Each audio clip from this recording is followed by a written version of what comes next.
Okay. Hey everyone. Thank you for all the love. It literally means like the world to me.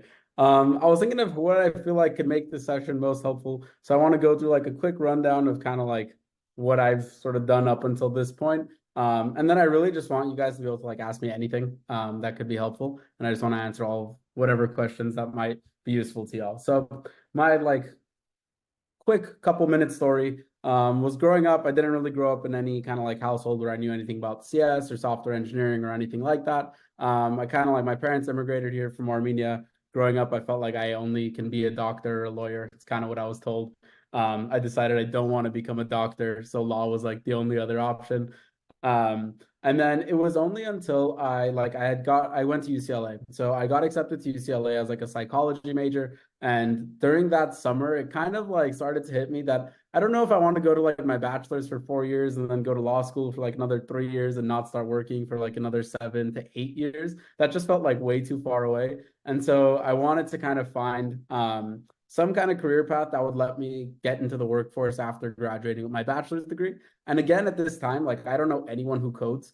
I grew up in LA, but and I would imagine that there was more of the coding or tech scene in LA, but there actually really wasn't. So I knew nothing about that until I had started at UCLA.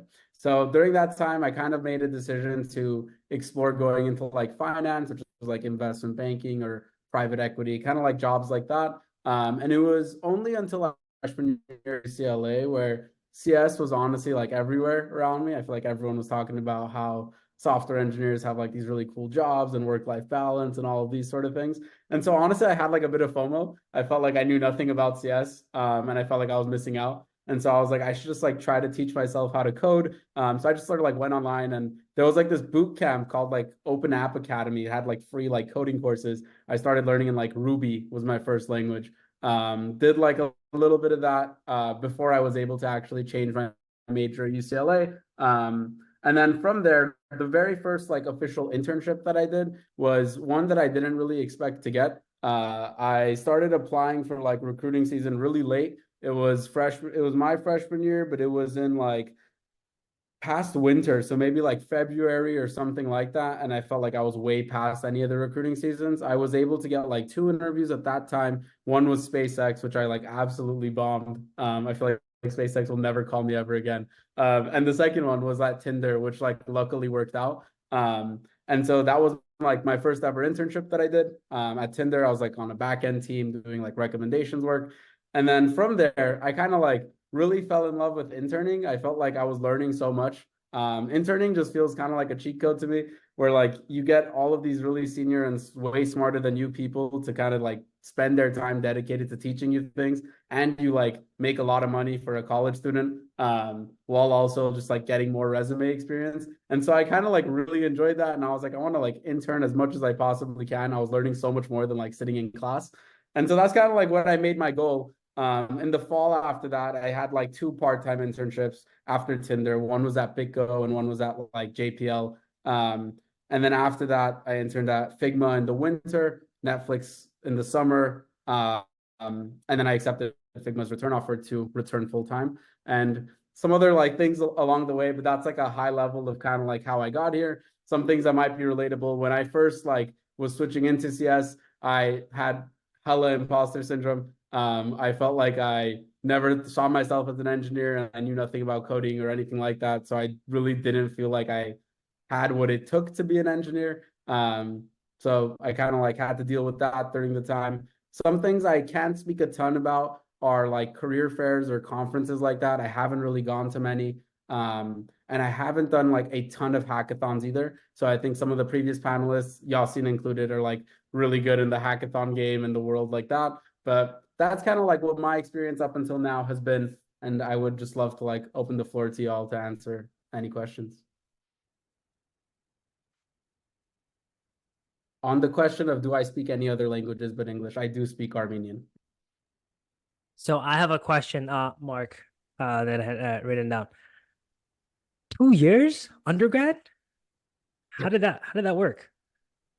Right. So I always knew I could have done it in three. So I went to like UCLA, grew up in California school systems. So like some of the things that did help, which I actually like hadn't super planned for, was doing APs in like high school. So some of my APs definitely like transferred over. But another thing that I think does make it like a bit easier on my end is so UCLA has two kind of majors.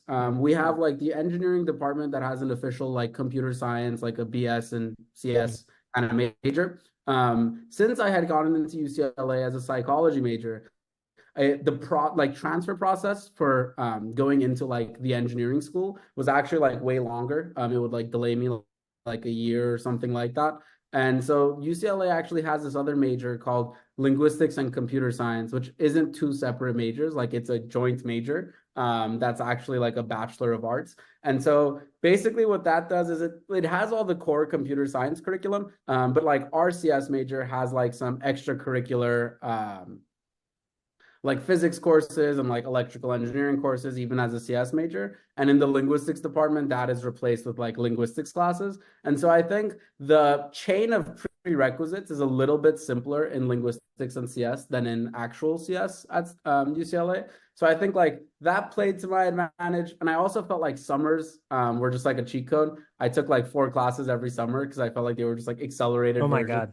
That's grinding out that's stuff. illegal, bro. That's illegal. Right. So I would just try to overload everything in summer Yeah. and just like go heads down for a bit. And yeah, that kind of ended up working out. I resonate with you because I would take 7 to 8 classes a semester, and I also tried taking 4 classes one summer, but I died. So I ended up, I think, dropping two, and it was terrible. For those who go to QC, it was like 320, 313, and this was like my freshman year. So those were like the worst classes Right. to take in the summer. 3 hours of 320, just imagine. Like computational theory, like it's called computational theory, is the worst class to sit down 3 hours every single day for 4 days a week.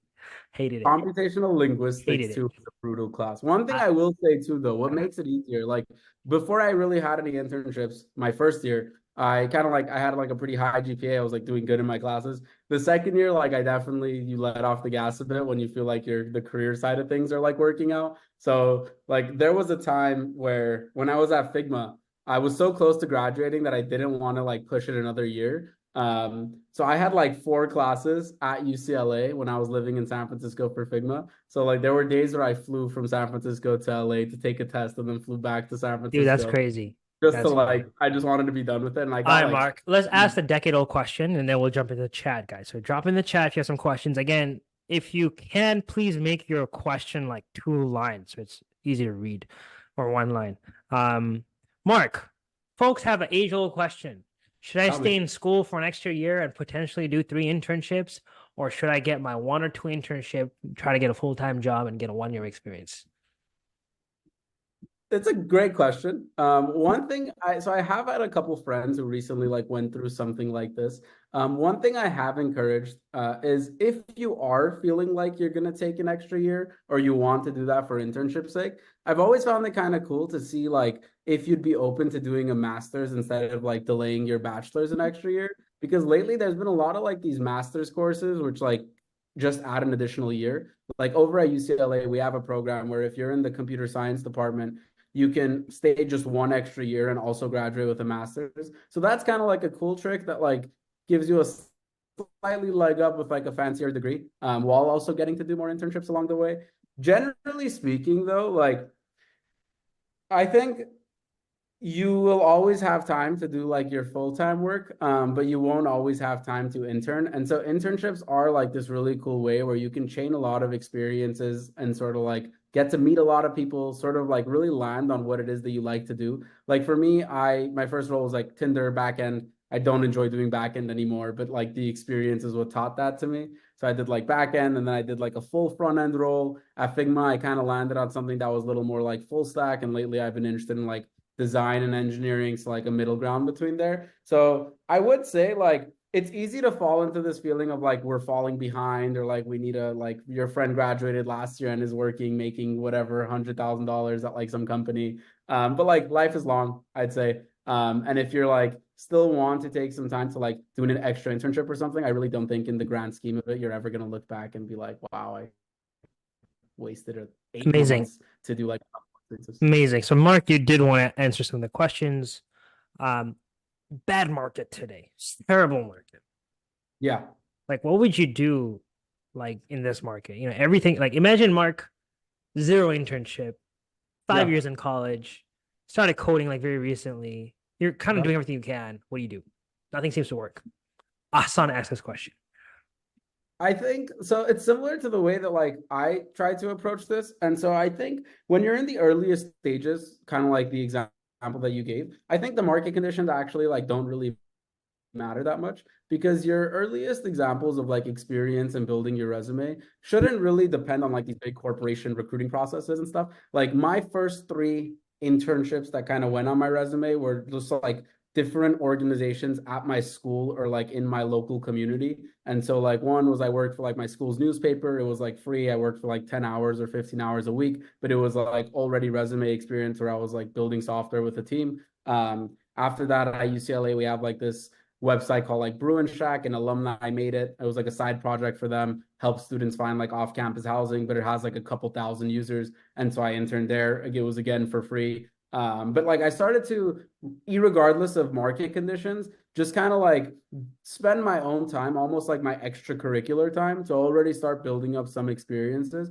And generally, my frame with anything like recruiting or any new ventures that I do is like, at some point you become like unignorable. Like if you treat it as like a sliding scale, there's like if like someone came to you and had like 1,000 internships, for example, like you just wouldn't pass the person up, right? Like they've just done way, way, way too much for you to be able to pass them up. And so like I try to just think of it in the frame of how much could I do to eventually get to the point where like you become unignorable. And in a few people that I've worked more closely with that have kind of started from that like zero situation, that tends to work at some point. Like you sort of supersede whatever the market conditions are sort of doing, and people will notice you more and more.